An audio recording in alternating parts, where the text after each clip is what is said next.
MKTV Hindi story. बोलने वाली गुफा। एक जंगल था। उस जंगल में एक खरनखर नामक बाघ रहता था। वैसे तो वो बाघ अपने शिकार की तलाश में अपनी गुफा के आसपास ही फरता था और जैसे ही उसको अपना शिकार मिल जाए तो उसको खाकर शाम होने से पहले वो अपनी गुफा की तरफ आ जाता था। लेकिन एक दिन वह शिकार की तलाश में बहुत दूर निकल गया और बाघ को शिकार की तलाश में शाम हो चुकी थी, लेकिन कोई शिकार हाथ नहीं लगा था और ऊपर से वह बहुत थक कर चूर हो चुका था और एक जगह खड़े रहकर आराम करता है। तभी उसे एक गुफा दिखाई पड़ी और फिर बाघ गुफा के अंदर चला गया।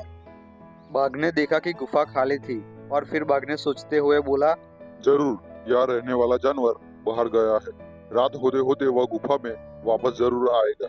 ऐसा करता हूँ, तब तक यही चुपकर बैठता हूँ। जब वो जानवर आएगा तो उसे मारकर खा जाऊंगा और अपनी भूख मिटाऊंगा। ऐसा कहकर बाघ गुफा में एक कोने में छुपकर बैठ गया। वह गुफा गिद्धड़ की थी। थोड़ी देर बाद जब गिद्धड़ लौटकर आया और गुफा के पास पहुंचा तो देखा कि बाघ के पंजों के निशान उसकी गुफा के अंदर जा रहे हैं, लेकिन बाहर आते हुए पंजों के निशान उसे दिखाई नहीं पड़े। वह समझ गया कि उसकी गुफा में कोई बाघ है। उसे यह भी संदेश था कि वह अभी भी अंदर ही बैठा हुआ है। और फिर गिद्धड़ ये सोचने लगा कि आखिर पता कैसे लगाऊं कि बाघ अंदर बैठा है या नहीं। आखिरकार गिद्धड़ ने सोते सोते एक युक्ति निकाली। गिद्धड़ गुफा के द्वार पर खड़ा होकर तेज आवाज में बोला, मित्र, मैं वापस आ गया हूँ। तुमने कहा था कि मेरे वापस आने पर तुम मेरा स्वागत करोगे, लेकिन तुम तो चुप हो। क्या बात है? तुम कुछ बोल क्यों नहीं रहे हो? जब गिद्धड़ की आवाज बाघ के कानों में पहुंची तो बाघ सोचते हुए बोला, ये क्या, इधर ऐसा क्यों बोल रहा है? आखिर कौन इसका स्वागत करता होगा और उसके आने पर कौन उसको आवाज देता होगा? बाघ को कुछ समझ नहीं आ रहा था कि आखिर उसको आवाज कौन देता होगा।